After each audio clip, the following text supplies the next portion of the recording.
Types के बारे में कि कितने डाटा टाइप्स हैं सी शार्प में। तो मैं विजुअल स्टूडियो भी खोल लेता हूँ साथ साइड बाय साइड, और डाटा टाइप्स के लिए एक लिंक भी आपको शेयर करूंगा जिसके थ्रू आप चेक कर सकते हो कि इसमें क्या क्या बेसिक डाटा टाइप्स है, उनकी डिफॉल्ट वैल्यूज क्या होती है।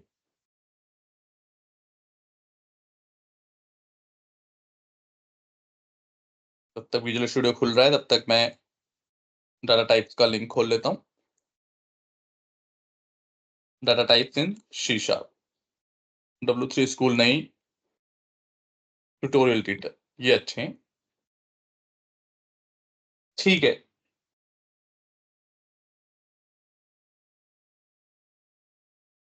इसे मैं कर देता हूं कमेंट, कल की सारी क्लास। यहां से डालते हैं आज की डेट।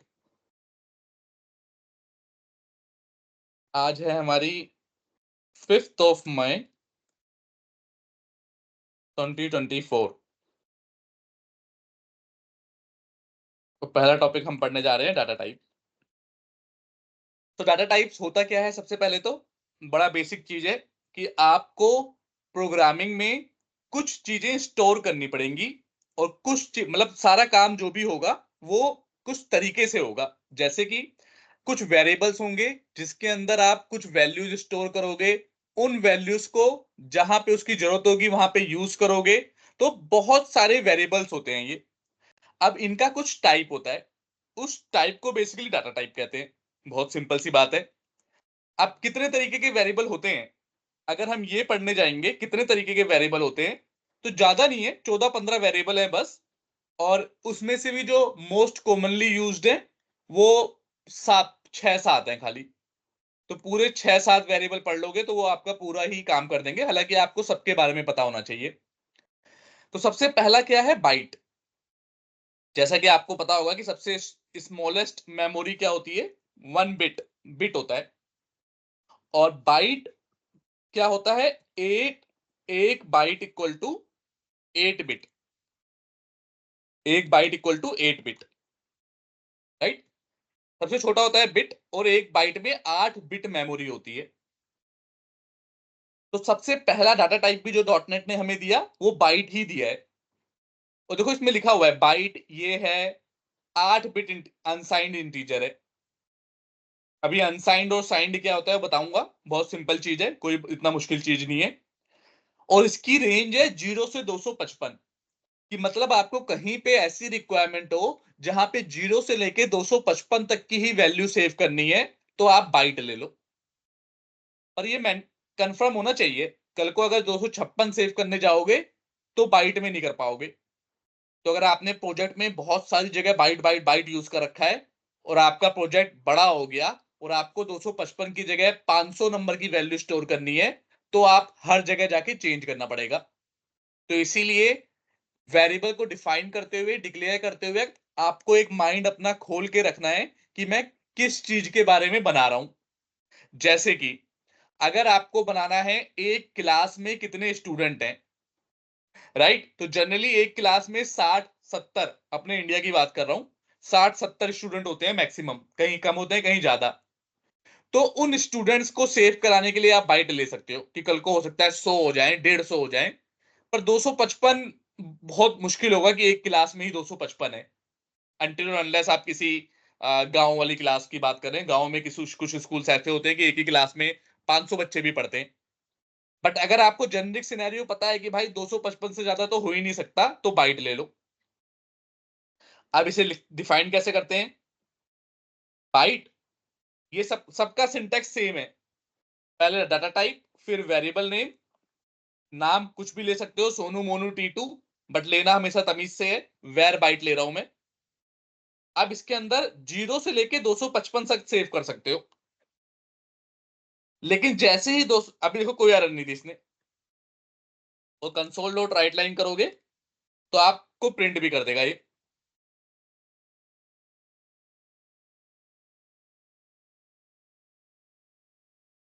ये देखो भी रन होगा, वो प्रिंट कर देगा। देखो कोई एरर नहीं आई, आराम से प्रिंट कर दिया।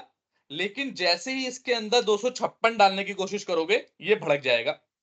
देखो भड़क गया, नीचे लाल लाल आ गया। कह रहा भाई 255 तक की मेरी औकात है, उससे ज्यादा मैं नहीं डाल पाऊंगा। आप डालने की कोशिश कर रहे हो 256 तो बुरा मान जाएगा।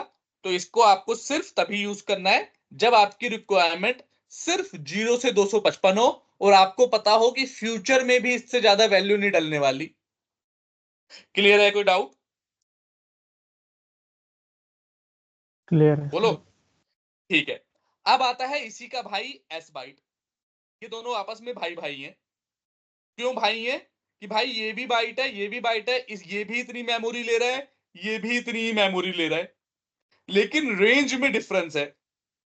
क्योंकि ये अनसाइंड है। अनसाइंड का मतलब ये अपने अंदर माइनस स्टोर नहीं करेगा, लेकिन ये साइंड है तो ये माइनस से शुरू होगा।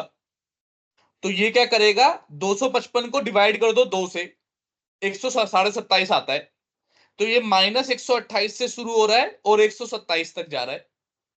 क्योंकि ये 0 से शुरू हो रहा है इसलिए इसकी रेंज डबल है, लेकिन टोटल नंबर मिलाओगे तो सेम आएगा। ये -128 से शुरू हो रहा है, 127 तक जा रहा है। तो साइंड और अनसाइंड वालों में यही डिफरेंस है। जो अनसाइंड होते हैं वो 0 से शुरू होते हैं और आगे तक जाते हैं, और साइंड वाले नेगेटिव से शुरू होते हैं। इसीलिए आधा कर दोगे तो उनकी रेंज आधे तक होती है, क्योंकि आधा नेगेटिव की तरह मूव हो जाता है। क्लियर? साइंड और अनसाइंड में डिफरेंस क्लियर हो गया? या यस सर। ठीक है। उसके बाद आएगा शॉर्ट। एक क्वेश्चन पूछा था मुझसे साफी ने लास्ट क्लास में कि भाई इंट 16 क्यों लेते थे या इंट 32 क्यों ले रहे थे। तो ये देखो, इंट 16 शॉर्ट के लिए यूज करते हैं। कन्वर्ट डॉट इंट 16 शॉर्ट के लिए, क्योंकि वो 16 बिट का होता है। अच्छा, इनका क्या यूज है कि 8 बिट है, 16 बिट है, 32 बिट है। हम हर चीज के लिए, जैसे इंटीजर 32 बिट का है, इसकी रेंज ये है। लॉन्ग 64 बिट का है, इसकी रेंज ये है। तो एक दिमाग में क्वेश्चन आना चाहिए कि अबे यार ये सब टेंशन लेनी क्यों, सबके लिए मैं लॉन्ग ही लॉन्ग ले लेता हूं, तो कभी भी मेरे को दिक्कत नहीं आएगी, कितना भी डाटा हो इसमें तो सेव कर ही लेगा। बात सही लग रही है नहीं लग रही? पूछो क्या क्या बोल रहे हो? स्पेस प्रॉब्लम हो गया ना। करेक्ट, बिल्कुल सही जवाब। कि आप जब मार्केट में मान लो आपको 1 किलो सेव लेके जाना है, लेने जाना है, तो आप एक बहुत बड़ी बोरी लेके जाओगे 50 किलो वाली, या एक थैला लेके जाओगे? एक थैला लेके जाओगे जिसके अंदर 1 किलो का सामान आ जाए। आप 50 किलो की बोरी लेके क्यों जाओगे? राइट, 50 किलो की बोरी का इस्तेमाल कहीं और करेंगे। तो उसी तरह से स्पेस हमेशा आपको जब भी कोडिंग करनी है, स्पेस का ध्यान रखना है, क्योंकि space is a valuable thing. आप जब प्रोडक्शन इन्वायरमेंट में अपना कोड डिप्लॉय करोगे, जितना स्पेस लेगा उतना पैसा देना पड़ेगा कंपनी को। तो स्पेस और दूसरा होता है टाइम, कि कितनी जल्दी आपका कोड एग्जीक्यूट हो रहा है। ये दोनों बहुत इंपॉर्टेंट कंसेप्ट है, बहुत इंपॉर्टेंट थिंग है। तो इसीलिए आपको अपना दिमाग की बत्ती जलानी है, और जहां पे आपको लगे सिर्फ इतनी ही वैल्यू स्टोर कर सकते हैं तो शॉर्ट लेना है, इससे ज्यादा करनी है तो इंट। अगर आपको पता ही नहीं है, जैसे ट्रेडिंग सिस्टम बनाना है आपको, अब ट्रेडिंग सिस्टम में आपको पता है कि हर सेकंड में वैल्यू चेंज होती है, कभी ऊपर जाता है, कभी नीचे जाता है, कभी ऊपर कभी नीचे। तो भाई ट्रेडिंग सिस्टम की अगर कहीं पे वैल्यू आपको स्टोर करनी है हर मिली सेकेंड की, तो आप ना तो लॉन्ग में कर सकते हो ना तो इंट में। आपको कम, सॉरी, ना तो इंट में कर सकते हो ना तो शॉर्ट में, आपको कम से कम नहीं तो लॉन्ग लेना पड़ेगा। क्योंकि लॉन्ग का देखो कितना हो गया, 1 10 100 1000 10,000 लाख 10 लाख करोड़ 10 करोड़ अरब 10 अरब खरब खरब, पता नहीं, है समझ लो अनलिमिटेड नंबर है, बहुत बड़ा नंबर है। तो यहां तक की रेंज ऑलरेडी हमें मिली हुई है, इससे बड़ी रेंज अभी डिफाइन नहीं है, लेकिन इससे बड़ी रेंज आने के कभी चांसेस होंगे नहीं। ये ऑलरेडी पता नहीं खरबों अरबों, बहुत ज्यादा बड़ी वैल्यू है। बात क्लियर है? कोई डाउट है?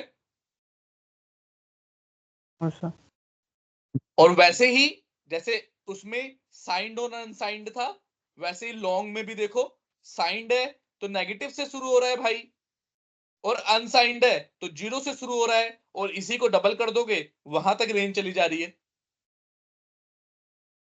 ये तो हो गया जेनरिक नंबर सेव करने का। अब आता है डेसिमल्स वाली वैल्यू सेव करनी है, तो कैसे करोगे? तो आप फ्लोट, जैसे वहां पे देखो नॉर्मल वैल्यू से करोगे, शॉर्ट, इंट और लॉन्ग है अगर आपको इंटीजर सेव करना है तो। डेसिमल के लिए फ्लोट, डबल और डेसिमल, सबसे छोटा float 32 bit, double 64 bit, decimal 128 bit. और इससे बड़ी वैल्यू डेसिमल में होना बहुत ही रेयर केस होगा, इम्पॉसिबल टाइप की बात है। उसके बाद कुछ और बनाता हूं, कैरेक्टर। कैर को भी चलो करके देखते हैं, थोड़ा थोड़ा लिख लेते हैं जिससे कि क्लियर हो जाए हम। इंट, वेर इंट, अच्छा सबसे कॉमन इंट होगा, बीच वाले हमेशा सबसे कॉमन होते हैं। तो वेर इंट में क्या डाल दिया हमने, 100 वैल्यू डाल, 1000 वैल्यू डाल दी। अब क्या है, फ्लोट कर लेते हैं। फ्लोट, वेर फ्लोट में डाल दिया आपने 2.3। अच्छा इसे बताना पड़ता है भाई, फ्लोट है तो एफ लगा दो आगे, एफ। देखो यहाँ पे क्योंकि 2.3 डाला आपने तो वो कभी कभी कंफ्यूज हो जाता है कि भाई 2.3 तो इसमें भी आ जाएगा, इसमें भी आ जाएगा, इसमें भी आ जाएगा, तो हम फ्लोट हैं या नहीं है कैसे पता चलेगा। ये होता है, पीछे एफ लगा दोगे तो पता चल जाएगा, अच्छा ये तो फ्लोट वैल्यू है। ठीक है। अब आता है कैर। कैर क्या है, जब एक कैरेक्टर सेव करना हो आपको, सिर्फ एक कैरेक्टर सेव करना हो तो कैर यूज करोगे, और वो हमेशा सिंगल कोट्स में होगा। अगर इसमें एक से ज्यादा कैरेक्टर करने की कोशिश करोगे तो फिर ये बुरा मान जाएगा, कहेगा भाई एक ही कैरेक्टर की औकात है मेरी, एक ही कैरेक्टर सेव कर पाऊंगा। तो जहां पे एक कैरेक्टर सेव करना हो कैर, जहां पे मल्टीपल कैरेक्टर सेव करने हो वहां पे डबल कोट्स के अंदर स्ट्रिंग। जहां पे मल्टीपल कैरेक्टर सेव करने होंगे वहां पे डबल कोट्स के अंदर स्ट्रिंग। स्ट्रिंग का मतलब एक सेंटेंस सेव करना है, एक वर्ड करना है, या more than one character save करना होगा तो आप स्ट्रिंग का इस्तेमाल करोगे। क्या ये बात क्लियर है, कोई डाउट है? हाँ सर। क्लियर है सर। ठीक है। वेर बूल, बूल क्या होता है, ट्रू या फॉल्स। बूल हमेशा दो ही चीज लेता है, ट्रू या फॉल्स। तो इसके अंदर या तो ट्रू सेव कर सकते हो या तो फॉल्स, ट्रू या तो फॉल्स। अच्छा और कुछ सेव करना चाहोगे तो फिर वही लाल लाल हो जाएगा और एरर दे देगा। तो सिर्फ ट्रू या फॉल्स सेव कर सकते हो बूल के अंदर, हमने फिलहाल के लिए ट्रू सेव कर दिया। बूल हो गया, स्ट्रिंग हो गया। अब आता है ऑब्जेक्ट। ऑब्जेक्ट क्या है, ऑब्जेक्ट सबका पापा है। ऑब्जेक्ट सर जितने भी डाटा टाइप है सबका पापा, पापा या मम्मी कोई भी पेरेंट है। One question. हाँ पूछो।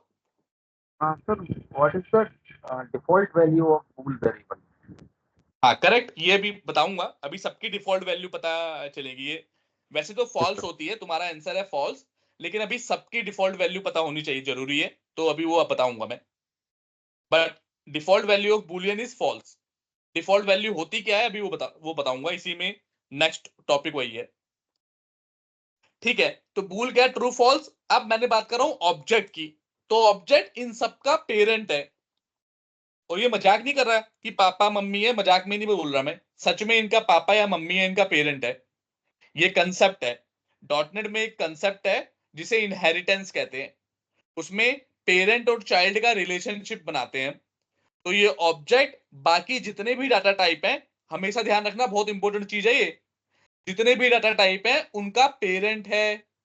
अब पेरेंट के पास क्या खासियत होती है, मेरे, हम दो तीन चार भाई बहन मान लो होंगे, तीन चार भाई बहन है, मैंने एक प्रॉपर्टी खरीद ली, एक मेरे भाई ने खरीद ली, एक मेरी बहन ने खरीद ली। बट पापा मम्मी तो हम सबके पापा मम्मी है, वो चाहे मेरे साथ रह लें, चाहे बहन के साथ रह लें, या चाहे बड़े भाई के साथ रह लें। तो ठीक उसी तरह से ऑब्जेक्ट के पास ये ताकत है कि इसके अंदर आप कुछ भी स्टोर कर सकते हो। चाहे तो भाई इंटीजर स्टोर कर लो, बुरा नहीं मानेगा। चाहे तो भाई स्ट्रिंग स्टोर कर लो, बुरा नहीं मानेगा। चाहे तो भाई कैरेक्टर स्टोर कर लो, बुरा नहीं मानेगा। इसके अंदर कुछ भी करोगे, ये सबका पेरेंट है, ये अपने अंदर कुछ भी स्टोर कर लेगा। इंटरव्यू में कई बार पूछते हैं कि बताओ कौन सा एक ऐसा डाटा टाइप है जो अपने अंदर कुछ भी वैल्यू स्टोर कर लेता है, तो आंसर है object. Object is a data type. फिर वो पूछेंगे क्यों भाई, क्यों कर लेता है, तो कहोगे क्योंकि ये सबका पेरेंट है इसलिए कर लेता है। और जब अभी कंसेप्ट आगे वाली क्लास में तुम इनहेरिटेंस का कंसेप्ट समझोगे तो तुम्हें समझ में आएगा, अच्छा ये रीजन था कि क्यों कर पाता है। बट उस थॉट को अभी विराम दो, अभी के लिए समझो ऑब्जेक्ट सबका पेरेंट है, इसलिए सब सारी वैल्यू स्टोर कर लेता है। अब एक आती है डेट टाइम। अगर डेट टाइम जैसी कोई वैल्यू स्टोर करानी हो तो आप डेट टाइम ले लोगे।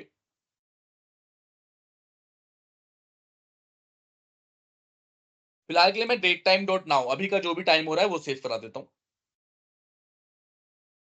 सबको प्रिंट कर लेते हैं।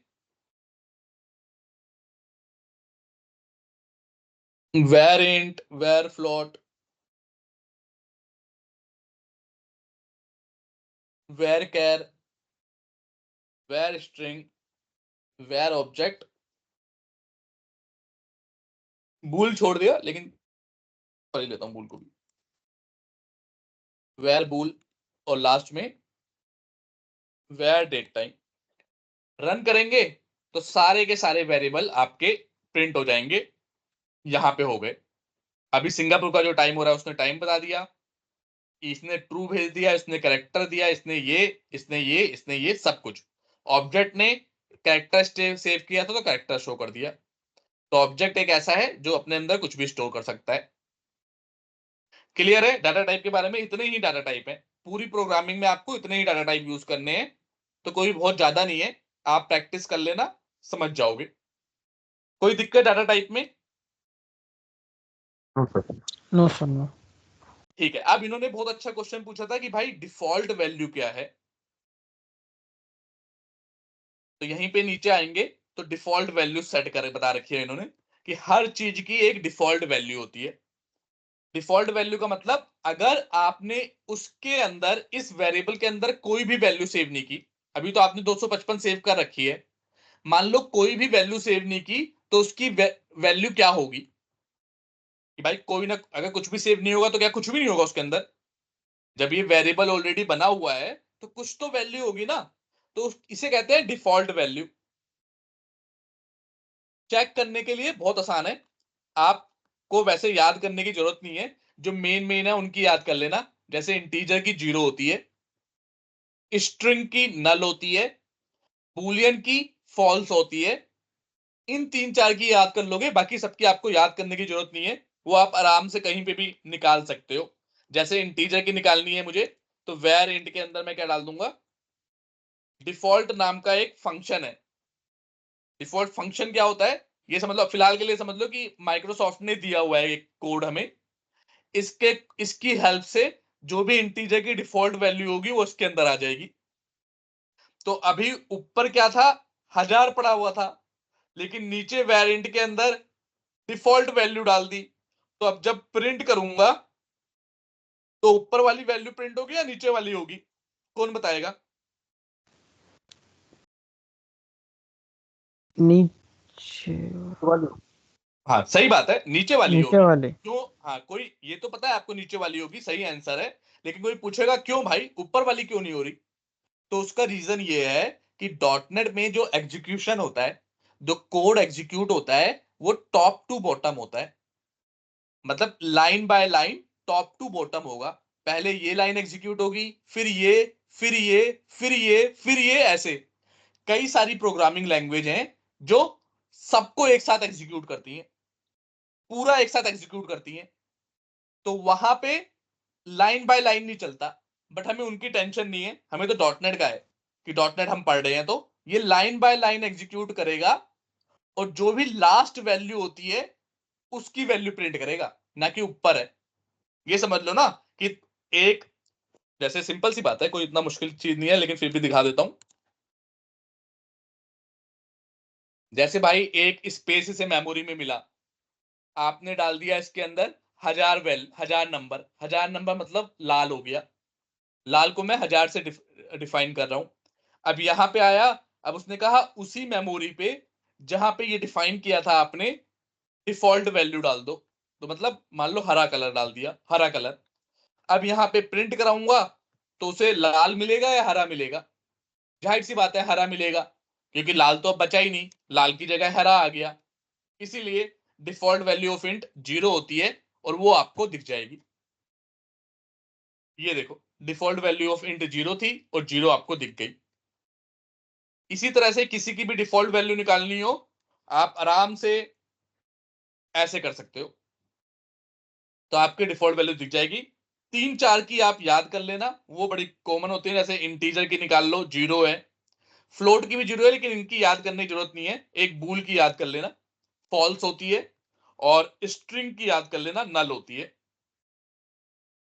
स्ट्रिंग का इन्होंने नहीं बताया, लेकिन स्ट्रिंग की नल होती है। नल मतलब कुछ भी नहीं, कि अगर स्ट्रिंग में कुछ नहीं पड़ा तो स्ट्रिंग को खाली छोड़ दिया तो उसका मतलब उसके अंदर कुछ भी नहीं पड़ा। क्लियर है? कोई डाउट?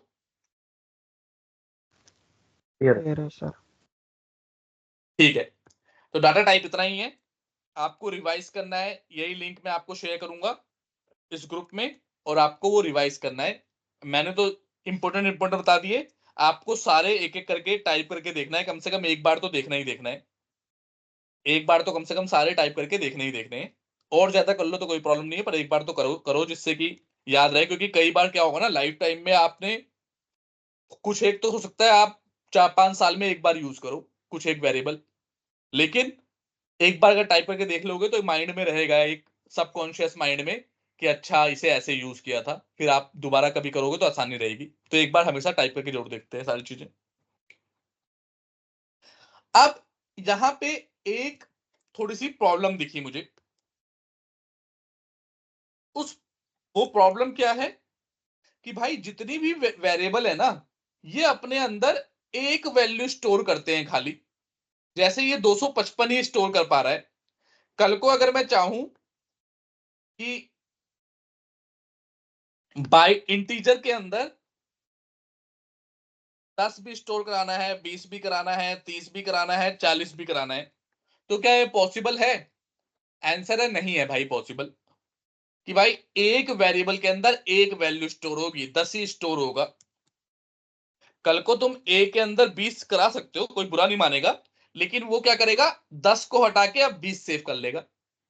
लेकिन अगर आपको 10 भी चाहिए, 20 भी चाहिए, 30 भी चाहिए, 40 भी चाहिए, 50 भी चाहिए, तो ये पॉसिबल नहीं है। ये एक वेरिएबल के बस की बात नहीं है। लेकिन ये तो जनरल सिनेरियो है। मैंने आपको कल बताया था कि भाई डॉटनेट तो लाइफ को देख के बनी है, पर लाइफ में कभी भी एक चीज की जो जरूरत पड़ती नहीं है। आप दुकान पे जाओगे तो उससे ये तो नहीं बोलोगे एक संतरा दे दे, या एक केला दे दे, या एक गेहूं दे दे, एक चावल दे दे। आपको हमेशा मल्टीपल चीजों की जरूरत पड़ती है। आप कहते हो 1 किलो चावल दे दे, 1 किलो चावल में हजारों लाखों चावल होंगे। या फिर आप 1 किलो सेब लेके आते हो, 1 किलो सेब में कितने सारे सेब होंगे। तो हमने देखा यार लाइफ में तो ये सिंगल वाली बात होती नहीं है कहीं पे, कि सिंगल सिंगल मतलब सिंगल वाली भी होती है, ऐसा नहीं है कि सब डबल और मल्टीपल होती है, लेकिन सिंगल के साथ साथ मल्टीपल वैल्यूज कई बार हमें स्टोर करानी पड़ती है आम जिंदगी में। और आम जिंदगी को देख के प्रोग्रामिंग बनी है।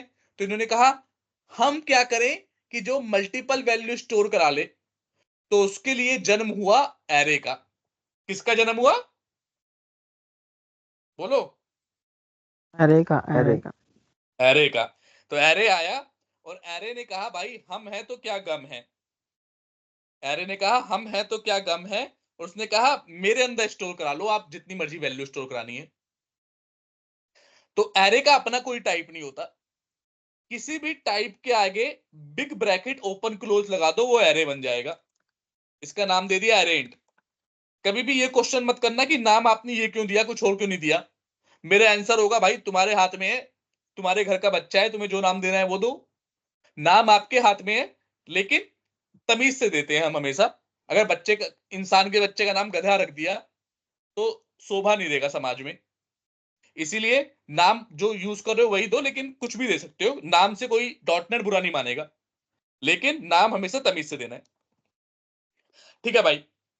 किसी भी टाइप के आगे बिग ब्रैकेट ओपन क्लोज करोगे, नाम दोगे इक्वल टू न्यू, ये हो गया एरे डिक्लेरेशन। क्या हो गया? Syntax of array declaration. Simple सा है। कोई भी टाइप लो, बिग ब्रैकेट ओपन क्लोज करो, नाम दो इक्वल टू न्यू, न्यू मतलब नया एरे बना रहे हैं, फिर इंट, फिर बिग ब्रैकेट ओपन क्लोज, और यहां पे नंबर दो। कम ले लेता हूं, 5 ले लेता हूं, कि मतलब कितने साइज का एरे बना रहे हो, कि इसके अंदर कितनी वैल्यू स्टोर करा सकते हैं, तो मैंने बोला 5 करा सकते हैं भाई, इससे ज्यादा नहीं, मतलब आपकी रिक्वायरमेंट के हिसाब से है, पर अभी फिलहाल के लिए हम 5 ले रहे हैं। बहुत सही। अब डिक्लेयर हो गया तो वैल्यू को भी इंसर्ट करना है।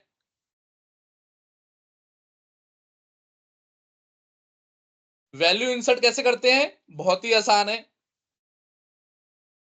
एरे, जो भी आपके एरे का नाम है, ब्रैकेट ओपन क्लोज करो, फिर उसके इंडेक्स पे, 0 इंडेक्स पे 10 वैल्यू डाल दी। इंडेक्स हमेशा 0 से शुरू होगा। इंडेक्स हमेशा 0 से शुरू होगा। और तो इसका मतलब क्या हुआ कि भाई अगर मेरे एरे में 5 वैल्यू स्टोर करा सकते हो, और मैं कह रहा हूं इंडेक्स 1 से नहीं 0 से शुरू होगा, तो मतलब 0 से लेके 4 तक की वैल्यू स्टोर करा सकते हो। 0 से लेके 4 तक की वैल्यू स्टोर करा सकते हो। पांचवें नंबर की वैल्यू स्टोर कराने जाओगे तो वो भड़केगा, वही जो ऊपर भड़क रहा था वैसे यहां पे भी भड़केगा, कहेगा भाई मेरी हिम्मत ही 5 तक की सेव करने की है और तुमने करा ली 5 से ज्यादा value.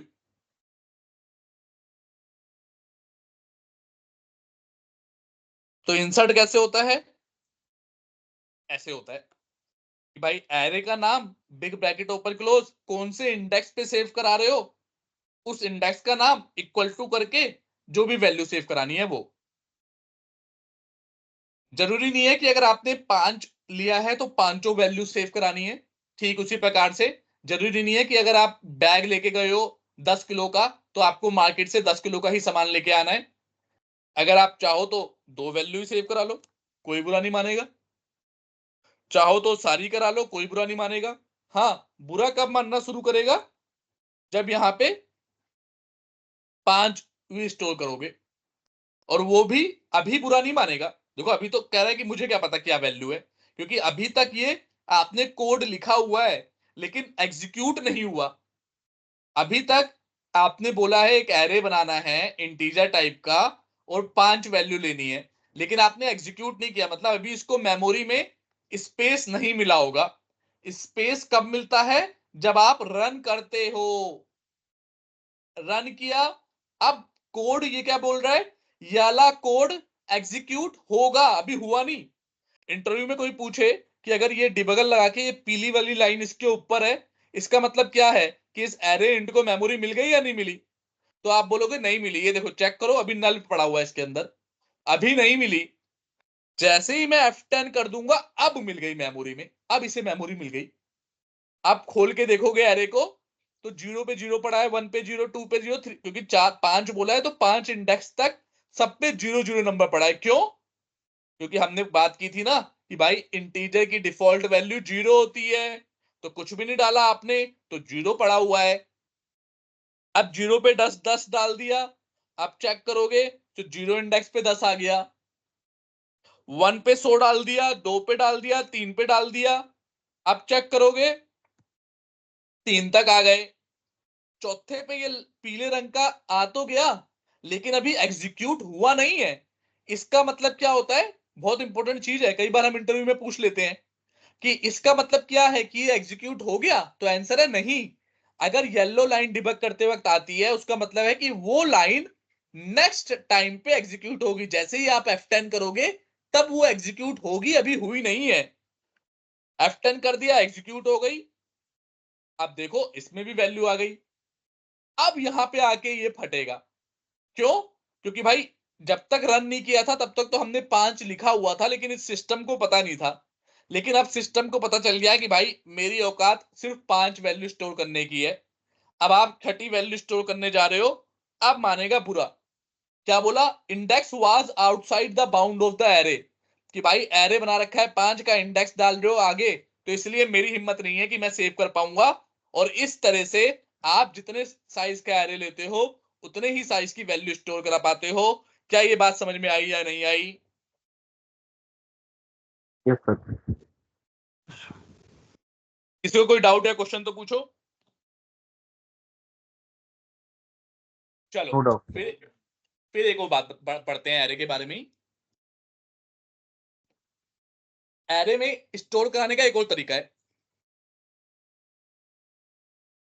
One more way to define and store value.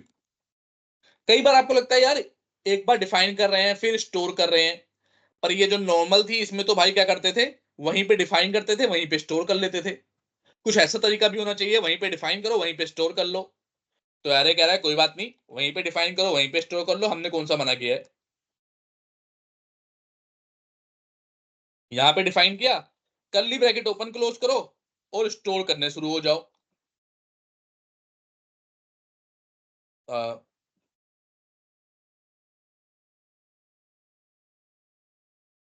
कोई भी नाम ले लो।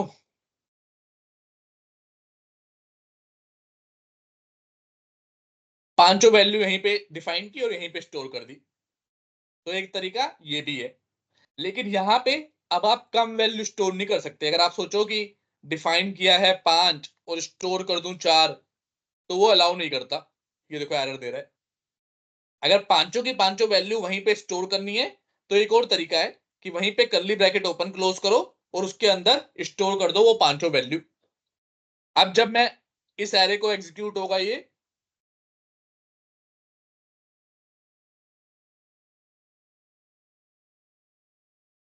और अभी एग्जीक्यूट हुआ नहीं है, अब F10 करूंगा तो एग्जीक्यूट होगा।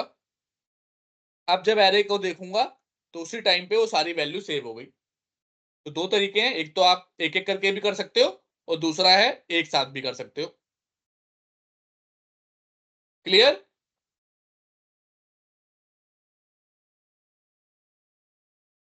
Yes yes sir.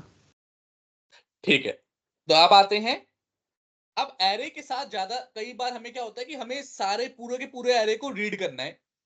एरे के साथ जो सबसे इंपॉर्टेंट चीज आती है होता है लूप। लूप कि आपके पास बहुत सारी वैल्यू है, आप एक एक करके उस सारी वैल्यू को रीड करना चाहते हैं।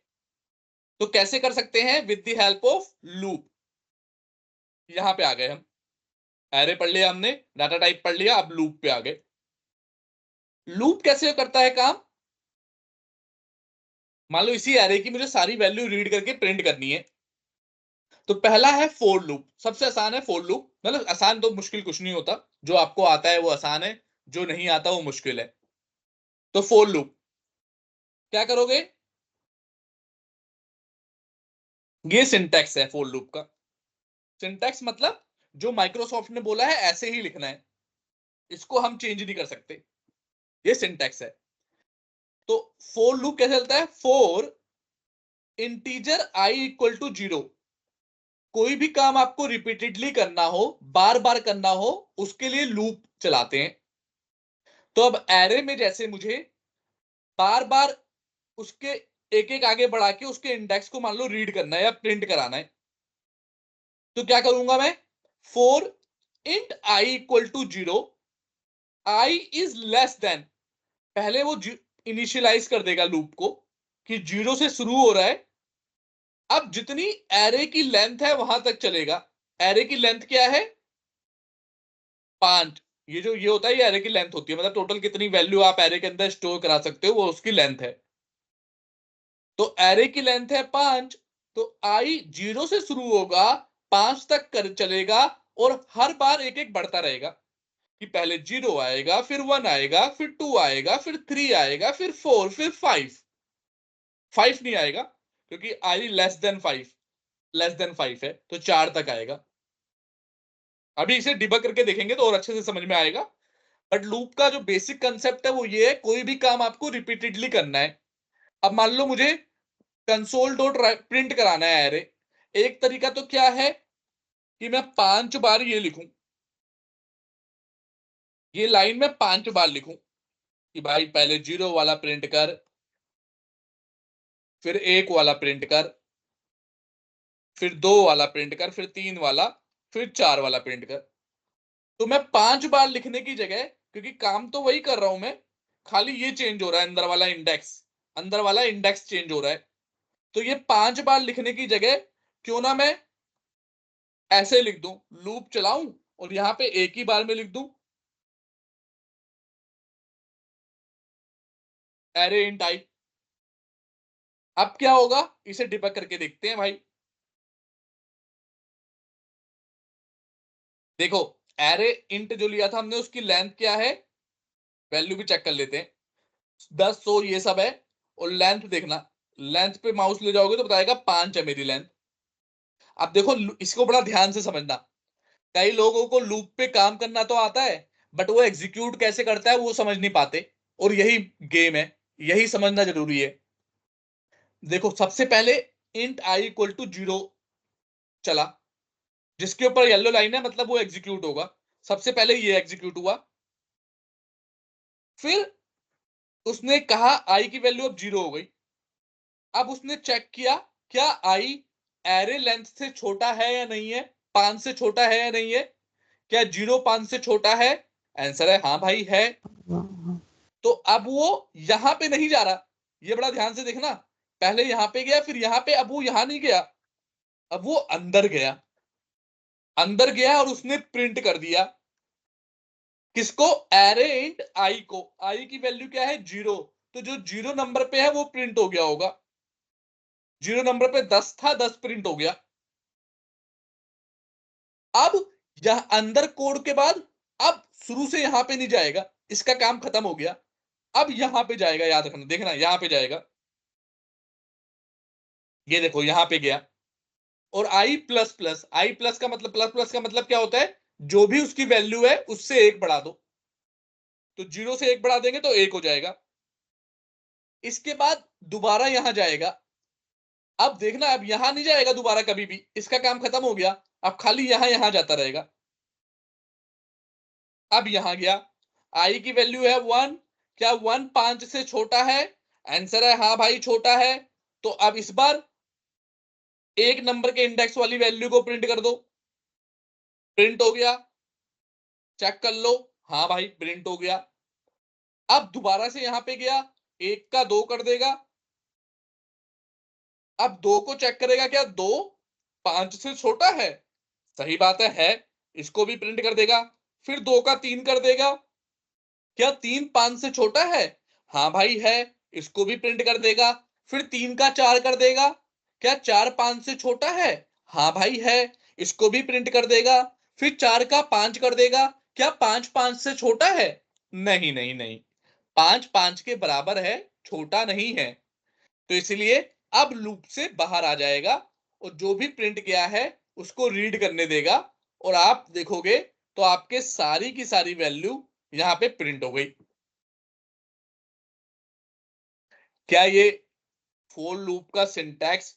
और सिंटैक्स से बड़ी बात कि कैसे एग्जीक्यूशन हो रहा है। पहले ये चलता है, फिर ये चलता है, फिर लूप चलता है, फिर ये चलता है, ये चलता है लूप, ये लूप, ये लूप, ये लूप, ये फिर बाहर आ गया कंडीशन ना मैट हुई। क्या ये बात समझ में आई? किसी को कोई डाउट या क्वेश्चन तो पूछो, यहाँ पे बड़ा इंपॉर्टेंट है ये। क्लियर है सर। अगर ये फोर लूप मैंने लिख के दिया और इंटरव्यू में पूछा कि ये कितनी बार एग्जीक्यूट होगा, तो क्या बोलोगे? 5 टाइम। कितनी बार? 5। नहीं, इसीलिए तो मैं 3 बार। डिबग करके दिखा रहा था। कोई 3 कोई और बार। बताना चाहेगा? कोई और 1 बताना बार। चाहेगा? एक एक ही बार। बार होगा सर। करेक्ट, ये डिक्लेरेशन है, ये एक, इसीलिए मैं डिबग करके दिखा रहा था कि भाई ये एक ही बार होता है। ये वो 5 पूरी बार लाइन चलेगा। 3 बार होता हाँ, है। हाँ ये 5 बार चलेगा। ये भी सर। 4 बार चलेगा, क्योंकि 4 4 पहली बार। बार तो ये चलता नहीं है, पहली बार तो सीधा आ जाता है। दूसरी बार से ये चलना शुरू होता है। लेकिन ये एक ही बार होता है। कई बच्चे इसमें गलत देते हैं आंसर, जैसे तुमने 5 बोला वही देते हैं। लेकिन ये मैंने आपको करके दिखाया अभी कि ये सिर्फ एक बार चला, ना कि 5 बार। क्या इस बात में किसी को डाउट है तो दोबारा से डिबग करके दिखाऊं? No sir, clear. क्लियर है ना? क्लियर है सर। चलो फिर आते हैं इसी फोर लूप में, यही है। अब इसके अंदर कुछ ना कुछ क्वेश्चन आते रहेंगे। जैसे मैं क्वेश्चन दूंगा करने के लिए आपको। जैसे क्वेश्चन आएगा 2 का टेबल, 10 का टेबल प्रिंट करो। फोर लूप से बड़ा आसान है प्रिंट करना। आई भाई 2 से शुरू होगा ना, पहले 2 1 जा 2 होता है ना, तो 2 से शुरू करूंगा। आई को ले जाऊंगा कब तक? 20 तक। लेकिन लेस देन नहीं, लेस देन इक्वल टू। जब तक 20 के बराबर हो तब तक चलता रहे। और इस बार आई को क्या करूंगा, प्लस प्लस नहीं, आई इक्वल टू आई प्लस 2 कर दूंगा कि भाई दो दो बढ़ी हो, दो दो करके बढ़ी हो। और कंसोल डॉट राइट लाइन में क्या कर दूंगा,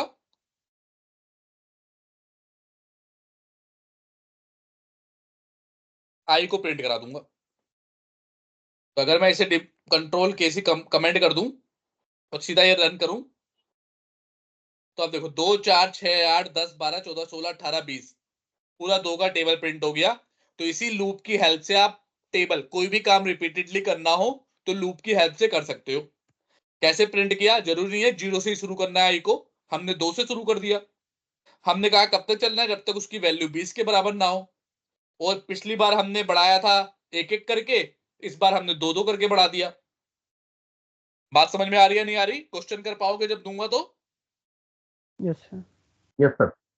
उल्टा भी हो सकता है, एक और चीज दिखा देता हूं, इसे रिवर्स लूप कहते हैं।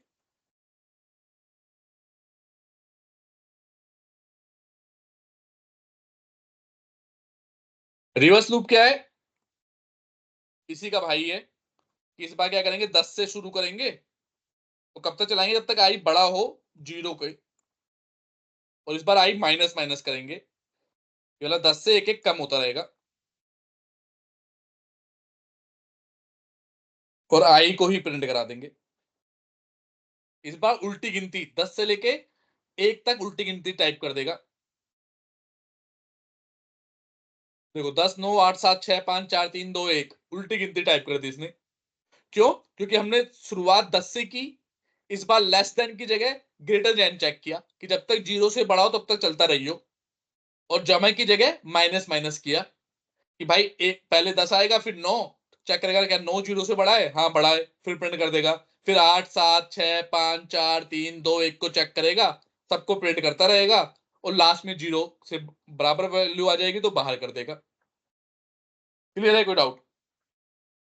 क्लियर है सर। चलो बाकी क्वेश्चन करोगे तो और क्लियर आएगा, जब क्वेश्चन दूंगा वो करोगे। अब आपके पास टाइम रहेगा, तब तक आप सारे क्वेश्चन, बहुत सारे क्वेश्चन दूंगा वो करना, तो प्रैक्टिस आपकी अच्छी हो जाएगी इसमें। अब फोर लूप तो आपको मोस्टली हर टेक्नोलॉजी में मिल जाएगा, सी शार्प में भी मिल जाएगा, जावा में भी, जावा स्क्रिप्ट में भी, मोस्टली हर में। लेकिन एक लूप है फोर ईच लूप, इसे कहते हैं फोर ईच लूप। ये आपको हर टेक्नोलॉजी में नहीं मिलेगा, काफी में मिल जाएगा बट सब में नहीं मिलेगा, कुछ एक टेक्नोलॉजी में नहीं भी मिलेगा।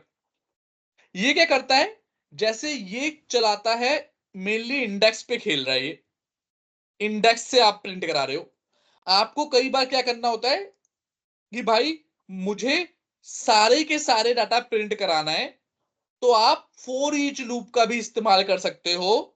कैसे होता है, बहुत सिंपल है, फोर ईच इंट आई, आई तो नाम है, नाम कुछ भी दे सकते हो, नम ले लेता हूं, नम इंट एरे इंट, ये सिंटैक्स है। ये क्या कर रहा है, एक एक वैल्यू निकालेगा। इसका सिंटैक्स क्या है, फोर ईच, कि भाई सबके लिए चल। कौन से सबके लिए, एरे इंट में जितने भी मेंबर पड़े हुए हैं। चलो इस बार एरे इंट की जगह स्ट्रिंग वाला ले लेते हैं, एरे स्ट्रिंग। एरे स्ट्रिंग में जितने भी मेंबर पड़े हुए हैं उनको एक एक करके लेके आ, नम में डाल और उस नम को प्रिंट कर दे। बात समझ में आ रही है नहीं आ रही? लेकिन जी गड़बड़ है आ ना, रही। कि भाई एरे स्ट्रिंग में तो स्ट्रिंग है, तो एक एक करके लेके आएगा तो इंटीजर में कहां से डालेगा, तो यहाँ पे स्ट्रिंग आ जाएगा। यहाँ पे वैल्यू लिख लेते हैं, नाम कुछ भी लिख सकते हो लेकिन मैं वैल्यू कर देता हूं। तो अगर स्ट्रिंग का एरे हो तो स्ट्रिंग एक एक स्ट्रिंग में निकालते रहो, इंट का हो तो यहाँ पे इंट आ जाएगा, डेट टाइम का हो तो डेट टाइम आ जाएगा, बूल का हो तो बूल का, जो भी टाइप का होगा वो आ जाएगा। क्या कर रहा है ये, जब आपको सारे के सारे एलिमेंट के लिए चलाना हो, जैसे फोर में तो देखो आप चाहो तो रोक भी सकते थे। जैसे मान लो ये फोर का है, आपको जरूरी नहीं है कि आप पूरे लेंथ तक चलाओ, आप खाली दो तक भी चला सकते थे, खाली दो तक प्रिंट कर दे, तो ये 0 और 1 को प्रिंट कर देता। क्योंकि यहां पे तो आपके पास कंडीशन है, आप रोक रोक सकते हो। लेकिन फोर ईच तब इस्तेमाल करते हैं जब आपको रोकना टोकना ना हो। जितनी वैल्यू पड़ी है सबको प्रिंट करा दो बस भाई, इतनी रिक्वायरमेंट है मेरी। तो उसमें आप फॉर लूप में पढ़ने की जगह फॉर ईच का इस्तेमाल करो। एक तो ये सिंपल है, सिंटैक्स थोड़ा सा आसान है। दूसरा, जब सारा करना हो तो क्यों एक एक को चेक करते रहे, ये सीधा एक एक वैल्यू निकालता रहेगा, प्रिंट करता रहेगा, काम खत्म। तो जब सारे के सारे पूरे के पूरे एलिमेंट की बात हो एक एरे की, तो फॉर ईच इस्तेमाल करो। पर कहीं ऐसी बात हो कि आपको कंडीशन लगानी है, कुछ लॉजिकली चेंज करना है, तो फॉर लूप करो। बात क्लियर है या नहीं है? Yes, sir. आप सारे के सारे करने थे, ये देखो कर दिया, कोई इसमें दिक्कत परेशानी नहीं है। सारे के सारे करने थे, कर दिए। आपको जब सारे करने हो तो फॉर ईच, अगर आपको सिर्फ स्पेसिफिक करने कोई कंडीशन लगानी है तो फॉर। हालांकि दोनों काम दोनों से हो सकते हैं। मान लो यहां पे मैं चाहता हूं कि 2 के बाद प्रिंट ना हो, तो क्या करूंगा मैं, यहां पे इफ लगा दूंगा। इफ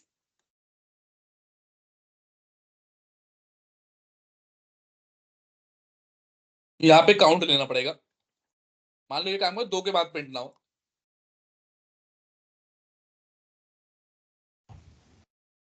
क्या करूंगा, if Count. Count is less then 2,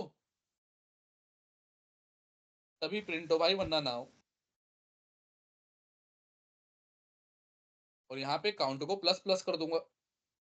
आप देखना, अब खाली इंडेक्स 2 तक प्रिंट होगा, बाकी नहीं होगा।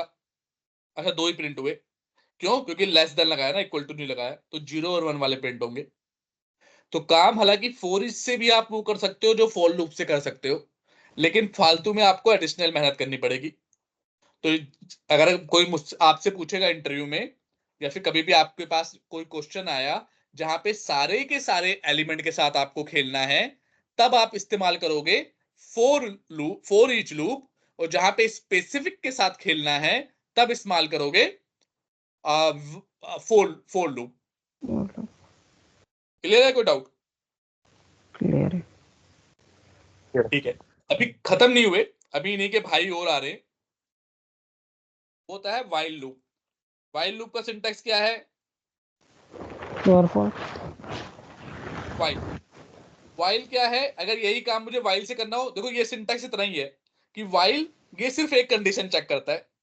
इसे मतलब नहीं है मैं इनिशियलाइज करूं, कंडीशन चेक करूं, फिर बढ़ाऊं बढ़ाऊं, ये मतलब नहीं है।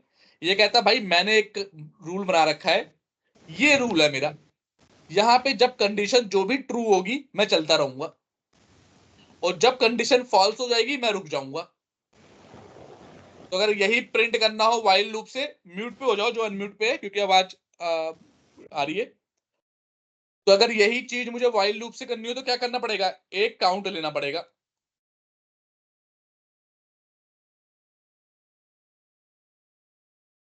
ठीक है, अब किया मैंने, काउंट इज लेस देन 5 हो तो console dot right line array int count करता रहे, काउंट को प्लस प्लस कर देगा। इसे डिबग करके देख लेते हैं। काउंट क्या है? 0 है, काउंट चेक कर रहा है लेस देन 5, क्या 0 5 से छोटा है? छोटा है, प्रिंट कर दिया। अब काउंट को प्लस प्लस किया तो अभी तो 0 है, क्योंकि अभी येलो पे है, अभी एग्जीक्यूट हुआ नहीं। बार बार ये बात बोल रहा हूं मैं कि जब तक येलो पे रहेगा तब तक एग्जीक्यूट नहीं होगा, जैसे ही येलो से अलग हटेगा तब एग्जीक्यूट होगा। सबका प्रिंट हो गया। क्या आ गया? 3 आ गया, ये भी प्रिंट होगा। 4 आ गया, ये भी प्रिंट होगा। अब 5 आ गया, 5 5 से छोटा होता नहीं तो बाहर आ जाएगा।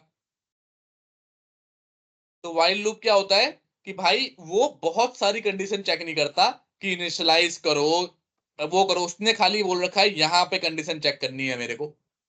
भाई तुम्हारा, ये तुम्हारी टेंशन है, तुम्हारी सरदर्दी है कि तुम यहां पे मुझे ट्रू करा के दो। अगर तुम ट्रू करा के दे रहे हो तो मैं एग्जीक्यूट करूंगा, वरना नहीं करूंगा।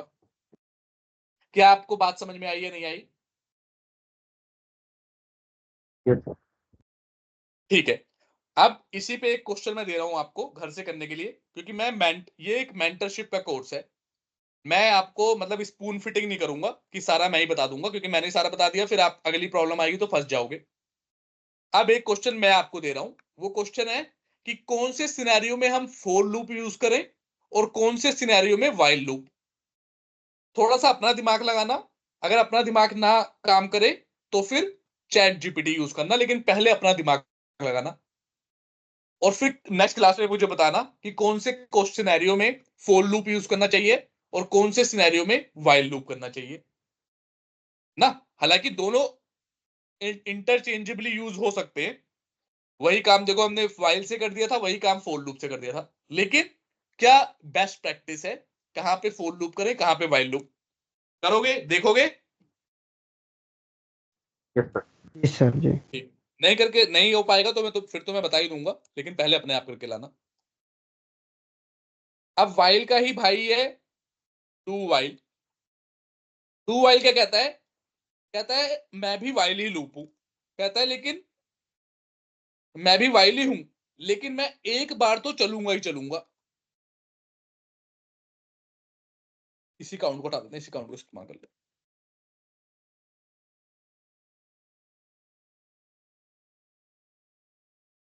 कि मैं भी वाइल ही लूप हूं, लेकिन वाइल क्या था कि जब तक कंडीशन ट्रू नहीं होगी तब तक अंदर जाएगा ही नहीं।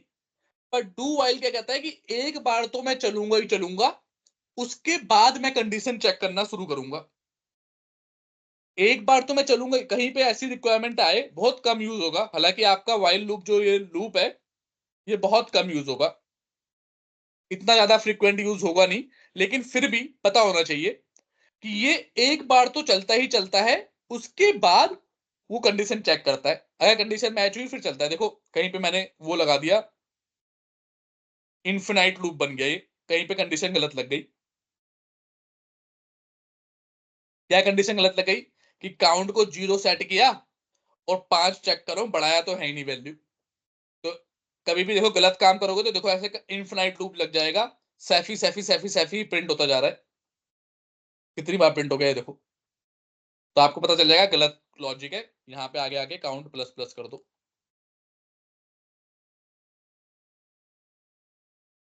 आप चलाएंगे तो अब प्रिंट हो जाएगा, अब पांचों प्रिंट हो गए।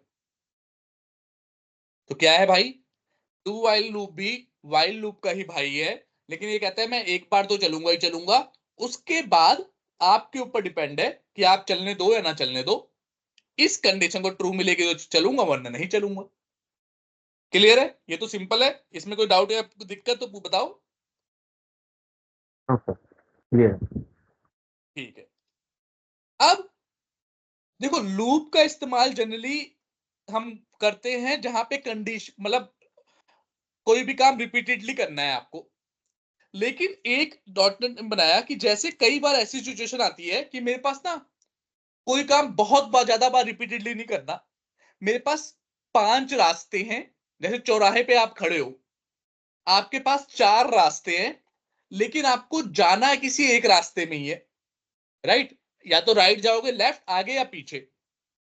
तो उस केस में कि भाई आपके पास ऑप्शन तो 4 थे, लेकिन एग्जीक्यूट हमेशा आपने एक ही किया, बेस्ड ऑन सम कंडीशन।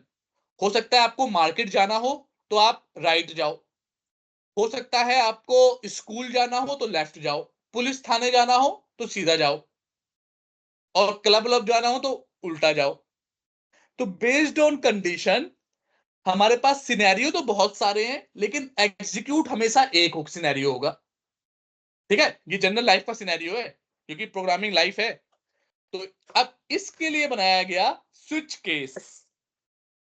क्या है, बहुत सिंपल है।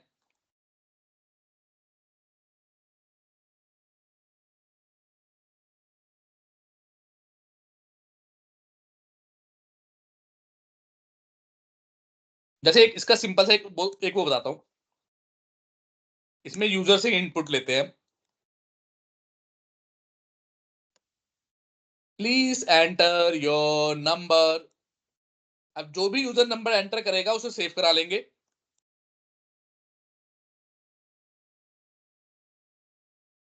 सेव कैसे कराते हैं, कल पढ़ा था आप लोगों ने। अब क्योंकि ये नंबर है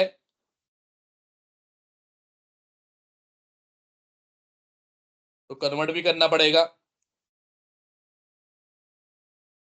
अब देखो, बेस्ड ऑन नंबर, अगर यूजर ने 1 डाला तो हम मंडे मंडे प्रिंट कराएंगे। 7 दिन होते हैं ना हमारे, 7 दिन। यूजर ने क्या कंडीशन दी हमें, अगर 1 दिया तो मंडे, 2 दिया तो ट्यूसडे, 3 दिया तो वेंसडे, 4 दिया तो थर्सडे, 5 दिया तो फ्राइडे, 6 दिया तो सैटरडे, 7 दिया तो संडे। उसके अलावा 8, 9, 10 कुछ और दे दिया तो कहेंगे नहीं भाई, आपने गलत इनपुट दिया है, राइट। तो उसके लिए स्विच केस होता है। अब यहां पे डाल दिया मैंने नंबर, कि इस नंबर को मैच करेगा डिफरेंट डिफरेंट केस के साथ। जैसे केस 1 क्या दिया मैंने, केस में 1 दिया, अगर इस नंबर की वैल्यू 1 होगी तो क्या करे।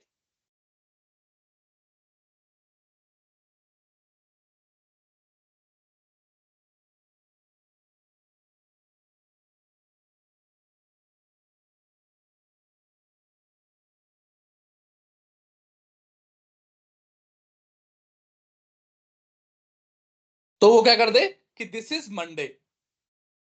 अब इसे ही कॉपी पेस्ट कर लेते हैं 7 बार। ये सिंटैक्स है, तो इसे ऐसे ही लिखना है। अरे पूरा कॉपी पेस्ट करना है ना।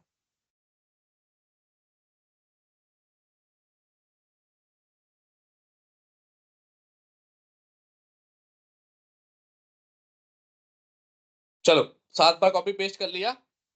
अभी डिबग करके दिखाऊंगा तो ज्यादा समझ में आएगा, टेंशन नहीं लेनी।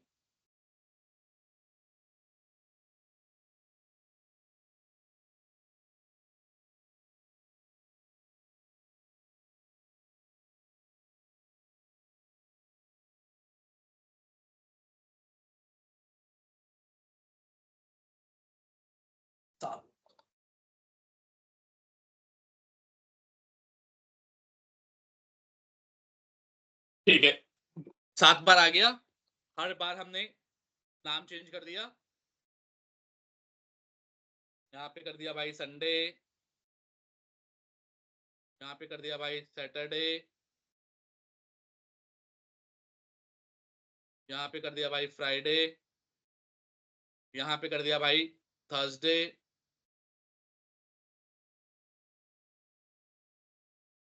यहाँ पे कर दिया भाई Wednesday, Wednesday,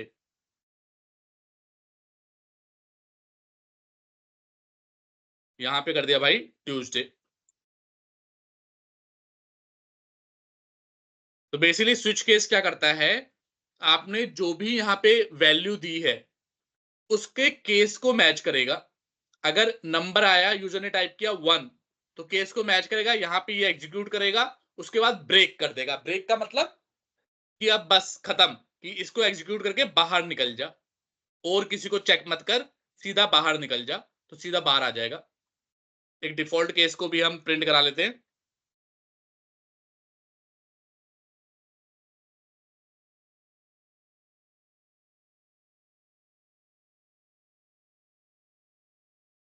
this is wrong input.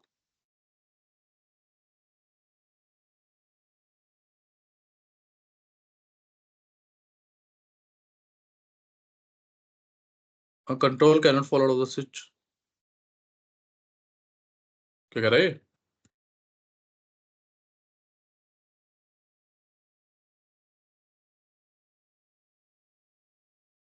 अच्छा ब्रेक भी लगाना पड़ेगा। हाँ, ब्रेक नहीं लगा था इसलिए दे रहा था। ठीक है, तो स्विच केस क्या है, कि जहां पे आपके पास मल्टीपल रास्ते हों लेकिन आपको जाना एक ही रास्ते में है, वहां पे आप स्विच केस का इस्तेमाल करोगे बेस्ड ऑन कंडीशन।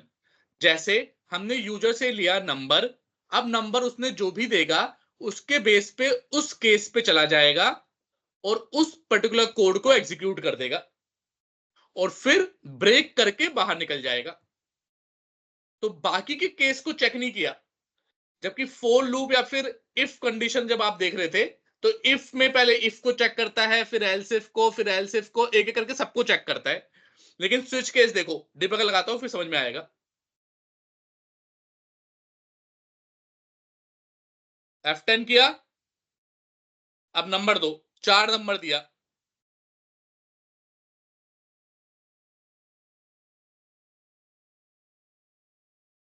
क्या हो गया?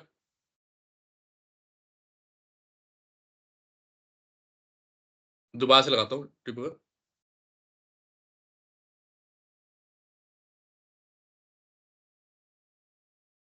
F10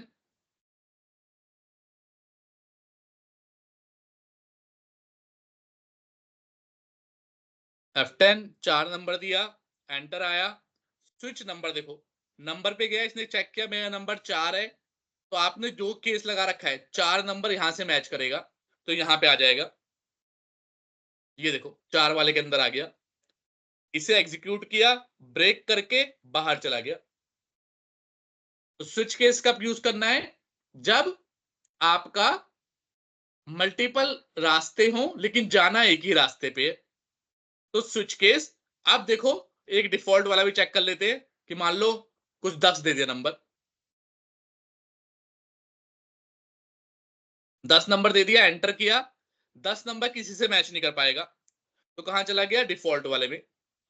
इफ एल्स का इसको एल्स मानो, जैसे इफ एल्स इफ में एल्स होता है, वैसे डिफॉल्ट होता है यहाँ पे कि जब नंबर मैच नहीं हुआ तो भाई बोल देगा नंबर मैच नहीं हुआ, और वो बता देगा this is wrong input.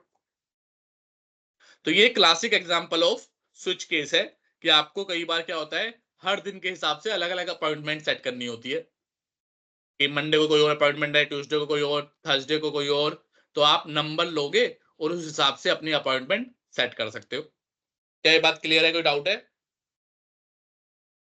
Yes. और कल को देखो यहाँ पे इंटीजर है, तो यहाँ पे केस इंटीजर का बना, अगर यहीं पे मैं संडे मंडे प्रिंट कराता तो यहाँ पे ऐसे लिखता संडे, कि अगर संडे को मैच कर तो चले, तो जो भी टाइप का डाटा टाइप होगा उस हिसाब से यहाँ पे केस बन जाएगा। किसी को कोई क्वेश्चन इसमें? No. ठीक है, तो मोटा मोटा जो आप बेसिक प्रोग्रामिंग करोगे वो इन्हीं चीजों से करोगे। आपके पास डाटा डाटा टाइप होंगे, आपके पास एरे होगा, आपके पास कंडीशन होगी, इफ कंडीशन, लूप होगा, for each loop, while loop और स्विच केस होगा। तो जो प्रोग्रामिंग की बेसिक कंसेप्ट है वो इन्हीं के थ्रू आप करोगे। अब आते हैं, अभी तक ये प्रोग्रामिंग का बेसिक कंसेप्ट था, मतलब ये हर प्रोग्रामिंग में ये चीजें इस्तेमाल होती हैं। अब हम पढ़ेंगे थोड़ी सी थ्योरी कि किसका, इंट्रोडक्शन ऑफ ऊप्स। ऊप्स क्या है? ऑब्जेक्ट ओरिएंटेड प्रोग्रामिंग बोलते हैं इसे, फुल फॉर्म है, ऊप्स की फुल फॉर्म है ऑब्जेक्ट ओरिएंटेड प्रोग्रामिंग। इसका मतलब क्या है? इसका एक तो टेक्निकल मतलब है। टेक्निकल मतलब क्या है कि भाई जो ये जो भी लैंग्वेज, बहुत सारी लैंग्वेज हैं जो इस कंसेप्ट को फॉलो करती हैं। अब जो भी लैंग्वेज ऑब्जेक्ट ओरिएंटेड प्रोग्रामिंग को फॉलो करेंगी उसमें क्या टेक्निकलिटी है कि आपको एक क्लास बनानी पड़ेगी, उस क्लास का एक ऑब्जेक्ट बनेगा और उस ऑब्जेक्ट के थ्रू आप सारी चीजें एक्सेस करोगे। अभी आपको 20% समझ में आएगा, बट टेंशन नहीं लेनी, ये सब प्रैक्टिकल करके देखेंगे तब आपको 100% समझ में आ जाएगा। अभी बस ये समझो कि ऑब्जेक्ट ओरिएंटेड प्रोग्रामिंग से एक कंसेप्ट आया, इस कंसेप्ट को बहुत सारी लैंग्वेज ने इंटरप्रेट किया, इस्तेमाल किया, इसने कुछ बेसिक रूल दिए। पहला बेसिक रूल इसका ये था कि आप जब भी कुछ कोड करोगे तो वो कोड ऑब्जेक्ट बनाओगे। बेसिकली कोड करने का मतलब आप एक ऑब्जेक्ट बनाओगे और उस ऑब्जेक्ट के थ्रू आप सारी चीजें एक्सेस करोगे।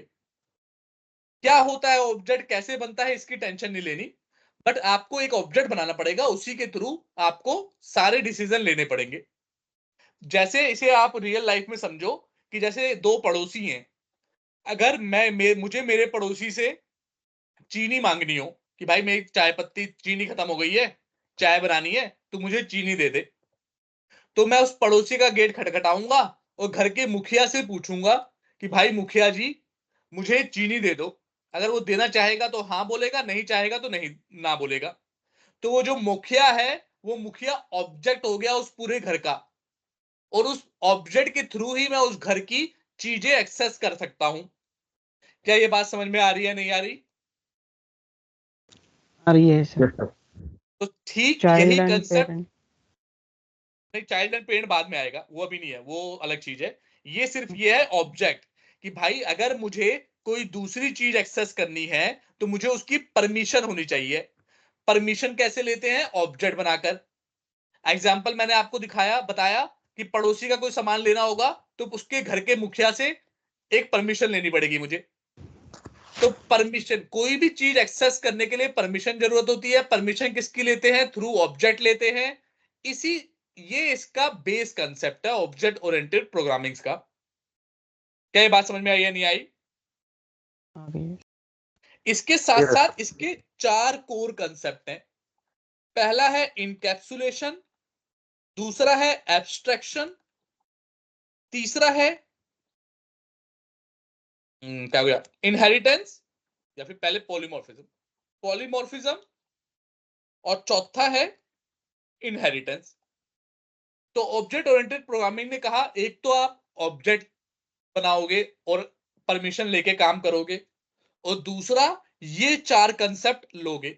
अगर आपको ऑब्जेक्ट ओरिएंटेड प्रोग्रामिंग बननी है तो ये 4 कंसेप्ट आपकी प्रोग्रामिंग में होने ही होने चाहिए। तो सी शार्प, जावा, पाइथन, इन सब ने बोला हाँ भाई हमें बनना है ऑब्जेक्ट ओरिएंटेड प्रोग्रामिंग, हम ये सारे कंसेप्ट ले लेंगे।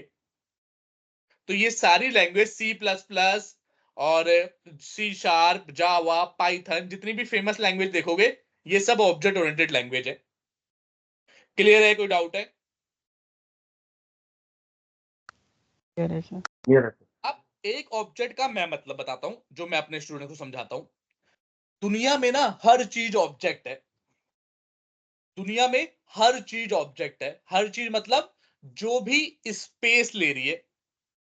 जैसे पेड़ एक स्पेस लेता है वो ऑब्जेक्ट है, इंसान एक स्पेस लेता है, इंसान ऑब्जेक्ट है, पतंग एक स्पेस लेती है, पतंग ऑब्जेक्ट है, टीवी स्पेस लेती है, टीवी ऑब्जेक्ट है। जो भी दुनिया में स्पेस ले रहा है वो सब एक ऑब्जेक्ट है। और ऑब्जेक्ट ओरिएंटेड प्रोग्रामिंग का मतलब कि आप किसी भी चीज के ऊपर प्रोग्रामिंग कर सकते हो। जो भी दुनिया में स्पेस लेती है वो ऑब्जेक्ट है, चाहे आप लिविंग थिंग हो या नॉन लिविंग हो। शेर, इंसान, टीवी, पंखा, फ्रिज, मोटरसाइकिल और कार, बस, एरोप्लेन, सबको कोई ना कोई स्पेस लेना पड़ेगा। वो सब एक ऑब्जेक्ट है और उन सब के ऊपर आप प्रोग्रामिंग कर सकते हो। यही ऑब्जेक्ट ओरिएंटेड प्रोग्रामिंग का एक सार है। अब इन्होंने क्या बताया है? हर ऑब्जेक्ट की, अब देखना, मैंने बताया हर चीज ऑब्जेक्ट है जो भी स्पेस ले सकता है। हर ऑब्जेक्ट के पास 2 चीजें होना मैंडेटरी है और होती ही हैं। एक, हर ऑब्जेक्ट का कोई फीचर होता है। फीचर,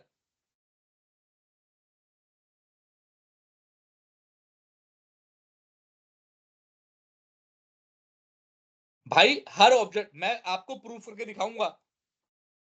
पहला क्या होता है? फीचर होता है। हर ऑब्जेक्ट का कोई फीचर होता है जिसे प्रॉपर्टीज बोलते हैं।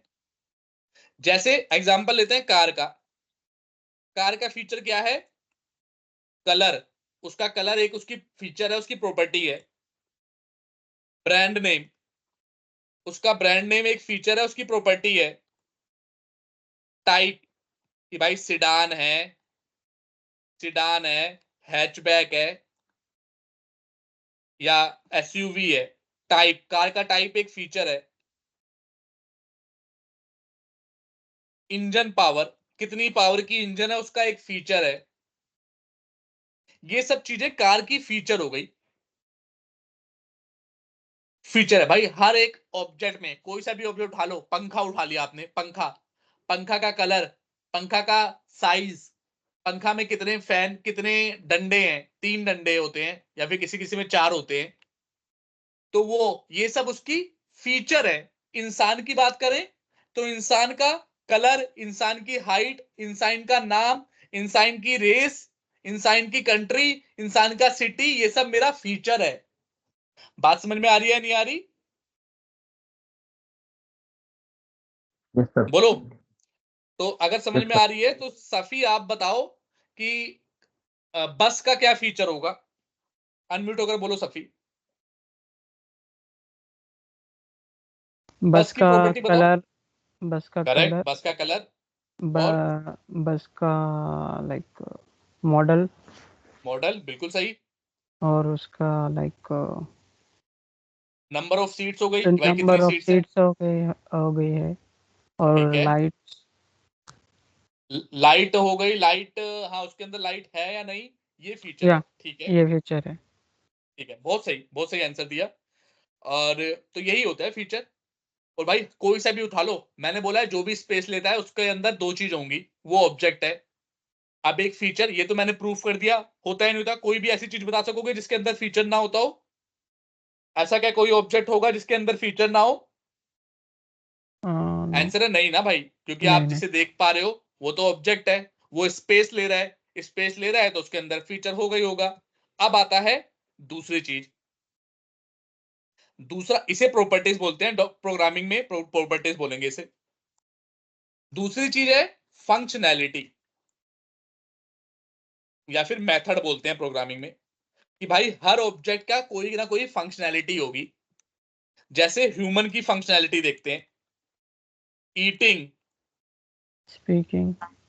रनिंग, बिल्कुल सही, स्पीकिंग, ये सब ह्यूमन की फंक्शनैलिटी है, ये कोई प्रॉपर्टी नहीं है। ये प्रॉपर्टी मतलब एक पर्टिकुलर वैल्यू हो। कोई बोलेगा मेरी स्पीकिंग प्रॉपर्टी है, तो भाई तेरी प्रॉपर्टी थोड़ी ना है, तेरी स्पीकिंग काली है, तेरी जुबान काली है, तो वो प्रॉपर्टी हो गई। But speaking is not a property, speaking is a functionality, कि हम यस। बोल पा रहे हैं, ये फंक्शनैलिटी है। रनिंग, ईटिंग, फोर्थ जो भी जॉब रीडिंग। करते हैं, क्या रीडिंग। कर रहे हो, हाँ क्लीनिंग, ये सब फंक्शनैलिटी है। जो भी हम काम करते हैं ये सब फंक्शनैलिटी है। ठीक इसी तरह से कार की फंक्शनैलिटी लो, तो कार की सबसे बड़ी तीन फंक्शनैलिटी सब जानते हैं जिसको कार चलानी आती है। एक्सीलरेटर एक फंक्शनैलिटी है कि भाई जितना दबाओगे उतनी तेज भागेगी। ब्रेक। ब्रेक एक फंक्शनैलिटी है, दबाओगे रुक जाएगी। क्लच एक फंक्शनैलिटी है कि भाई क्लच दबा के गियर वेयर चेंज करोगे। और यस। जो भी बाकी जो भी चीज है, जैसे कि आपका हेडलाइट ऑन, हेडलाइट ऑन करना या फिर ऑफ करना, एक ये फंक्शनैलिटी है। तो फंक्शनैलिटी क्या होती है कि वो ऑब्जेक्ट क्या काम करता है। जैसे फैन का लोगे तो फैन का ऑन ऑफ होना फंक्शनैलिटी है, स्पीड बढ़ाना उसकी एक फंक्शनैलिटी है। कई फैन में रोटेशन का आता है तो रोटेशन करना उसकी एक फंक्शनैलिटी है। बात समझ में आ रही है नहीं आ रही? आ रही है सर। किसी को ऑब्जेक्ट क्या होता है, उसका फीचर क्या होता है, या उसकी प्रॉपर्टीज क्या होती है, इसमें कोई डाउट है? No, sir. ठीक है, तो आपका एक होमवर्क और है, 5 कोई भी ऑब्जेक्ट लेने हैं, आस पास के ही लेने हैं। जैसे एक मोबाइल फोन लेना है, एक कार लेनी है, उसके पांच पांच पांच फीचर और पांच पांच फंक्शनैलिटी लिख के ले आना। 5 ना हो तो 3 3 लिख के ले आना। नेक्स्ट क्लास में ला पाओगे नहीं ला पाओगे? हाँ okay sir, no Yes. Problem. ठीक है, ठीक है। तो अभी आज के लिए इतना ही है, क्योंकि इससे ज्यादा करेंगे तो मैसअप हो जाएगा। अब नेक्स्ट टॉपिक हमारा आएगा जब हम क्लास बनाएंगे, ऑब्जेक्ट बनाएंगे, मेथड और प्रॉपर्टीज, ये कवर करेंगे नेक्स्ट क्लास में। और आपको नेक्स्ट क्लास में पूरा ये बेसिक कंसेप्ट समझ में आ जाएगा, कैसे क्लास बनती है, कैसे मेथड होता है, क्या प्रॉपर्टी होती है, क्यों बनाना चाहिए मेथड, कब बनाना चाहिए, ये सब चीजें क्लियर हो जाएंगी। आज की क्लास का कोई क्वेश्चन, कोई डाउट, कोई दिक्कत परेशानी? विवेक आप बताओ। सर नेक्स्ट क्लास कब रहेगी? नेक्स्ट क्लास हम वैसे एक वीकडे में मैं लेना चाहूंगा, लेकिन वीकडे में अगर टाइम नहीं मिलता तो फिर हम सैटरडे को ही लेंगे, पर लंबी क्लास लिया करेंगे, 1.5 से 2 घंटे वाली क्लास लिया करेंगे। ठीक है सर। आप लोग